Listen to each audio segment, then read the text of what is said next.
Pete Hegseth, he got a lot of heat. A lot of people are saying that this guy is unqualified. I don't know why.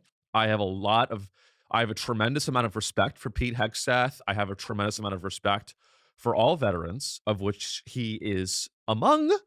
I have a lot of respect because if you'll recall, I talked about Pete Hegseth a few weeks ago.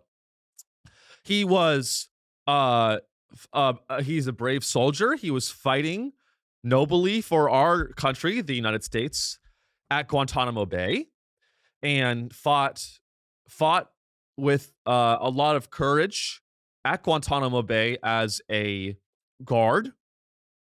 So we have to pay our respects to Pete because he put his neck out there when he was a guard at Gitmo, and did things that are really beyond horrifying. He had a charity that he ran into the ground. It was it went bankrupt, and I think it had to be absorbed by a larger charity. And that is actually a good thing. Pete Hegseth is a very natural candidate to become the Secretary of Defense because he ran a charity into the ground financially, and that couldn't pass an audit.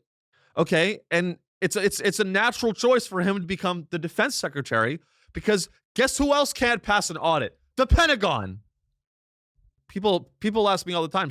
They really do. They go, Sean, what sort of temperament is important when in an individual that is going to lead the DoD and the Pentagon and our military efforts? And I always say this. I go, the number one thing that I look for in a person, not that I have the power to choose, but the number one thing is athleticism. So let's take a look here.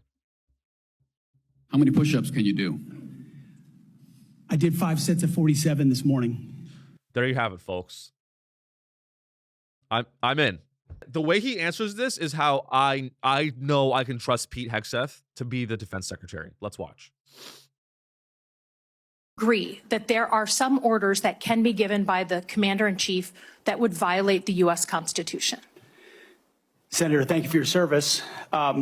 But I reject the premise that President Trump is going to be giving illegal orders. No, I'm not saying he will, but do you believe there is such a thing as an illegal order that Joe Biden or any other president, Donald Trump, could give? Is there anything that a Commander-in-Chief could ask you to do with the uniformed military that would be in violation of the U.S. Constitution? Senator, anybody of any party Right. could give an order that is against the Constitution or against the law. Right. Okay.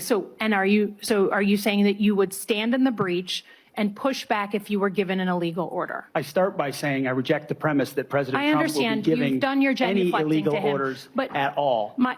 This isn't a hypothetical, okay? Okay. I'm going to yell.